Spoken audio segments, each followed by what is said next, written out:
Hey everybody, it's that guy who gets it, Mike Krow. Yeah, I get it. Today we're taking a trip back in time to a very special time. Back once again to another time when the world was about to end. Back to October 27th in the far too distant year of 2000. A year slightly before the days of skater boys and the obsession with short shirts over long shirts. Youthful potential. A year that would feature a 28-year-old idol, Takuya Kimura, on a somewhat bizarre variety TV show called TV's High.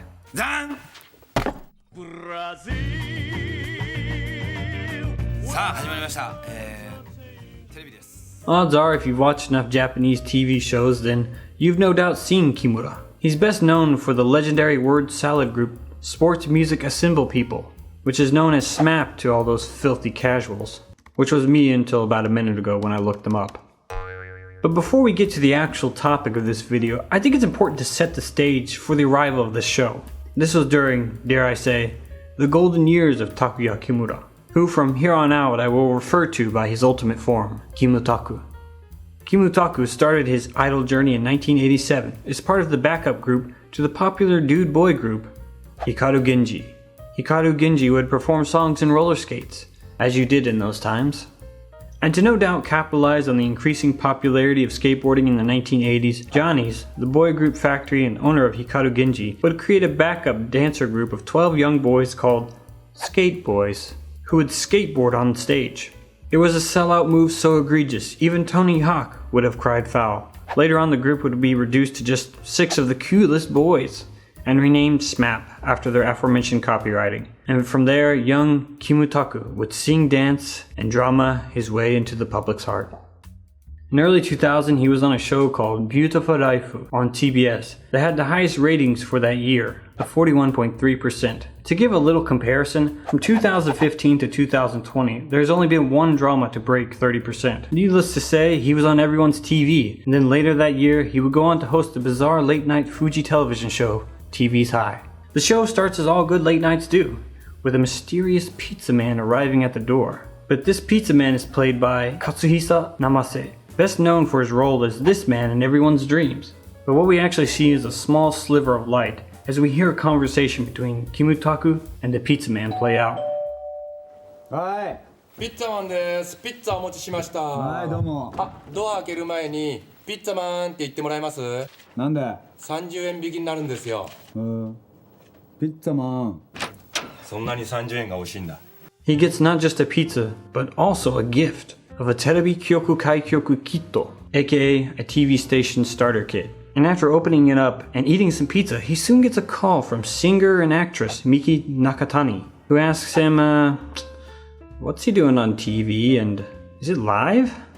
Kimutaku does what anyone would do in this situation and shows off his oshiri. お尻。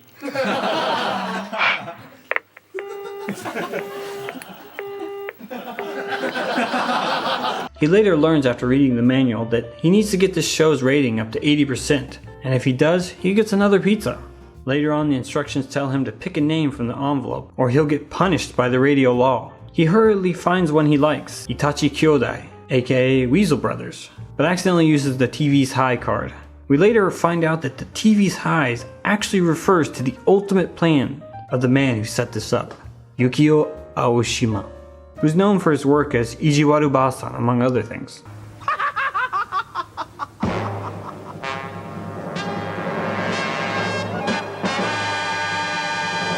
Aoshima thinks that a runner's high is when people run so much, a juice is secreted, and then when it gets to the brain, it makes people want to run more and more. So he's thinking that if something like that would happen if people watch a good TV show, and then they'll get a TV's high, and feel like buying something that's being sold on the TV.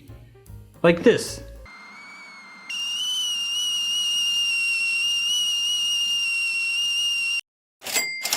And he thinks Kimutaku would be great at getting people to this TV's high state, because he's so popular. So if Kimutaku starts selling stuff, many people will buy it.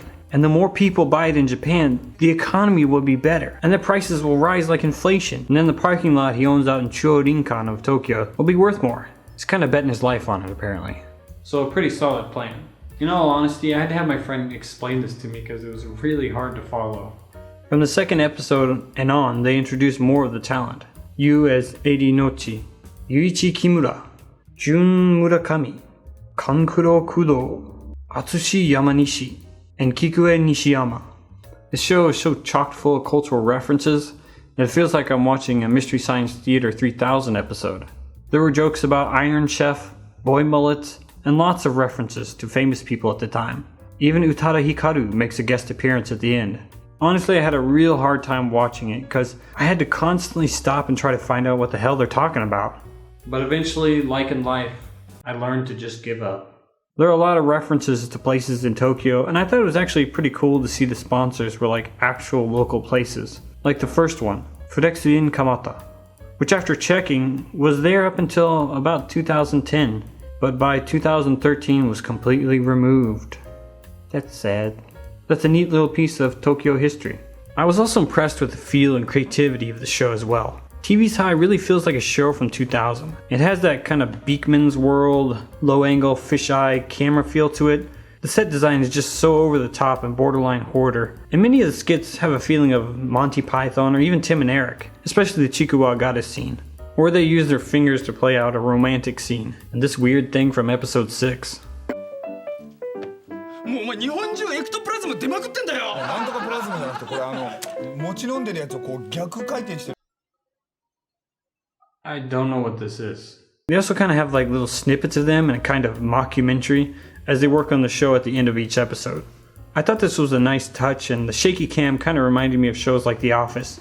I think I find it really interesting because if I had a small group of friends or people, I would make a show like TV's High. I like the low budget cable TV feel of a show and the practical effects. It also really reminded me of Flight of the Conchords for some reason, which is an amazing show. But it's not all sunshine and handsome Japanese men. There are a few jokes that are probably insensitive to say the least. I'll let you watch them and find out. Currently YouTube has 8 of the episodes out of a total of 16, but Nico Nico has all 16. And a resolution so potato, the ghost of Ray Kroc might ask them to be a supplier for McDonald's. I wouldn't say this is the greatest overview of the show because, quite frankly, there's a lot I didn't fully get. Or I didn't have time to cram into a 2-page script.